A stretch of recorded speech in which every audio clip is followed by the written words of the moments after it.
Hi friends, Rahul ഗാന്ധിയെ ആർക്കാണ് പേടി? ആർക്കുകയോ? അതുകൊണ്ടായിരിക്കണം അദ്ദേഹത്തിനെതിരെ ആരോപണ ശരങ്ങൾ ഇങ്ങനെ ഒന്നിനു പിറകെ ഒന്നായി വന്നുകൊണ്ടേയിരിക്കുന്നത്. ലേറ്റസ്റ്റ് എന്ന് പറയുന്നത് ബംഗ്ലാദേശിലെ ഒരു മാധ്യമ സ്ഥാപനം ബ്ലിറ്റ്സ് ആരോപിക്കുന്നു രാഹുൽ ഗാന്ധി ഒരു കാമുകിയെ ചതിച്ചുവെന്നും മറ്റൊരു കാമുകി 2 കുട്ടികളുണ്ട് എന്നും അങ്ങനെ എന്തൊക്കെയോ. പക്ഷെ അങ്ങനെ ഒരു ആരോപണം ബംഗ്ലാദേശിൽ നിന്ന് വരുന്നുവെങ്കിൽ ഒരു പശ്ചാത്തലം മനസ്സിലാക്കണം. ഇത്രയും കാലം ബംഗ്ലാദേശ് ഭരിച്ചിരുന്നത് ഇന്ത്യ കൂടി സപ്പോർട്ട് ചെയ്തിരുന്ന ഷെയ്ഖ് ഹസീന ആയിരുന്നെങ്കിൽ ഇപ്പോഴവിടെ ഭരിക്കുന്നത് പാകിസ്ഥാന്റെ പിന്തുണയുള്ള വിപ്ലവകാരികളാണ്. അപ്പൊ ഇന്ത്യയെ അടിക്കുവാൻ ഒരു വടി കിട്ടുമ്പോൾ അത് പ്രതിപക്ഷമെന്നോ ഭരണപക്ഷമെന്നോ വ്യത്യാസമില്ലാതെ അതെല്ലാം ഉപയോഗിക്കാൻ ശ്രമിക്കുകയാണ് പാകിസ്ഥാൻ പിന്തുണയുള്ള വിപ്ലവകാരികളും അവരുടെ പിന്തുണയോടെ പ്രവർത്തിക്കുന്ന സർക്കാരും.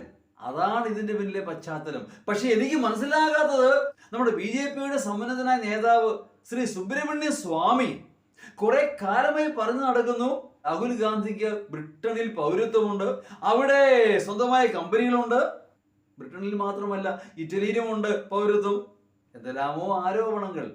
പക്ഷെ എന്റെ സംശയം എന്ന് പറയുന്നത് ഇന്ത്യയുടെ പ്രതിപക്ഷ നേതാവിന് മറ്റൊരു രാജ്യത്ത് പൗരത്വം ഉണ്ടായെങ്കിൽ അത് കണ്ടെത്താൻ ഇന്ത്യൻ ഗവൺമെന്റ് കഴിയുകയില്ലേ?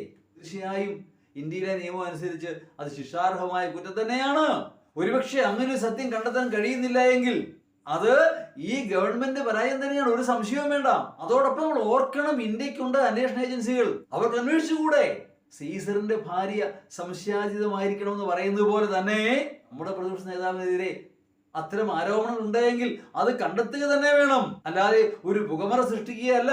നമുക്കറിയാം BJP ഗവൺമെന്റ് അധികാരത്തിൽ വരുന്ന കാരണം തന്നെ കുടുംബവാഴ്ച എന്ന ശക്തമായ ആരോപണം ഉന്നയിച്ചുകൊണ്ടാണ്. ഒരു കുടുംബം തന്നെ ഭരിക്കുന്നു, തലമുറകളെ ഭരിച്ചുകൊണ്ടിരിക്കുന്നു, അത് ഇന്ത്യക്ക് ഹാനികരമാണ്, ഇന്ത്യ ജനാധിപത്യത്തിന് ഹാനികരമാണ് എന്ന ആരോപണത്തിലൂടെയാണ് അധികാരം പിടിക്കുന്നത്. അതല്ലാതെ BJP തത്വസമിതിയിലുള്ള ജനങ്ങളുടെ വിശ്വാസമല്ല. അപ്പൊ തീർച്ചയായും ഇതിന്റെ എല്ലാം പിന്നിൽ പ്രവർത്തിക്കുന്ന കരങ്ങൾ ആരുടേതാണ് എന്ന് ഒരു സംശയമില്ലാതെ നമുക്ക് മനസ്സിലാക്കുവാൻ കഴിയും. അതങ്ങനെ തന്നെ ഇരിക്കട്ടെ.